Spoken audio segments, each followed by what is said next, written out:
talking about rapid heart rate, also known as tachycardia, why you might have it, and how to address it in a natural and holistic way. So welcome. My name is Tumí, if you're new here. I am a medical doctor, a dancer, and a poet, and I love integrating these skills to help support your best, healthiest, most vibrant and delicious life and well-being. If that is of interest to you, consider subscribing down below. Let's get into it. So, what is tachycardia? Why do you have it if you are having it? You're probably having it maybe, or someone you love is having it if you clicked on this video. And what are natural ways to address it? I answered this question in my latest Q&A, which I do exclusively with the members of Your Delicious Life. Your Delicious Life is an online space in which I offer a treasure trove of tools to support you in living your healthiest and most conscious and most delicious life. And I'm going to show you now the clip from that Q&A. There were 5 beautiful questions. I will share with you the answer to one of them, which pertains to tachycardia. I hope you enjoy. So what is optimal heart rate? You know, the range is usually given to be 60 beats per minute to 100 beats per minute. I think more than 80, more than 85 is still on the higher side. And I think a truly physically fit person, a healthy person, we want to be seeing beats per minute heart rates lower, near the 60s than the 80s and 90s in general. But the normal range is 60 to 100 beats per minute.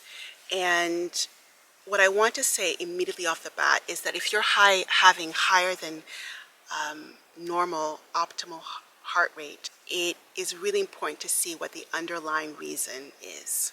I cannot overemphasize this. It's so important because there's so many reasons for a higher than normal heart rate.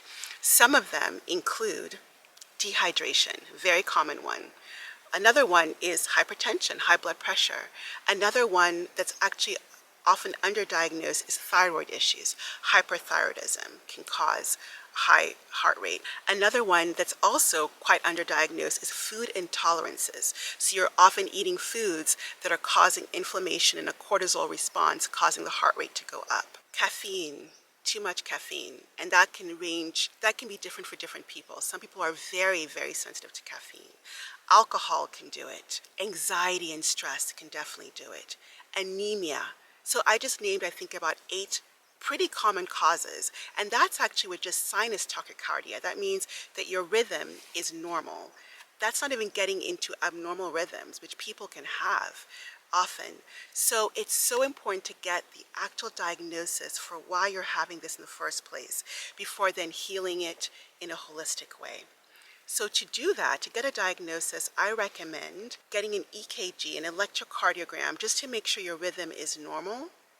There's no heart abnormalities in terms of rhythm abnormalities. I also recommend just getting some standard, very common blood tests. In particular, a comprehensive metabolic panel, which will look at your electrolytes. Electrolytes are another reason that can cause sinus tachycardia or high heart rate. Also checking your CBC, complete blood count, which will check for anemia. Then also checking TFTs or thyroid function tests, making sure you don't have any thyroid issues. These are just basic tests that can be done to make sure that these big things and very common things are not an issue for you. Once you've ruled out, made sure you're not anemic, it's not thyroid, making sure your EKG is normal in terms of not your just sinus tachycardia, and then you know, okay, maybe it's probably stress, or it might be food intolerance. It might be a good idea to do a guided elimination protocol with somebody who knows what they're doing around that, and making sure you don't have any food intolerances. And then if you just know this is an issue of caffeine or alcohol, I know that I'm sensitive to these things, taking those things out of the table and seeing how you do with that. And then addressing stress and anxiety if you know that's your issue. So what I'm trying to say is it's really important to get a diagnosis, really get clear about why you're having it, and then you can holistically address it, because that's a more efficient and a much more targeted way of healing sinus tachycardia in a healthy and quick way, efficient way. Also, just regular healthy cardiovascular supportive exercise. And that does include not just things like aerobic exercise, but also things like weightlifting and strength training. Really helpful for toning the cardiovascular system, making the heart strong and more efficient. And so it pumps slower because it's more efficient and reduces the heart rate.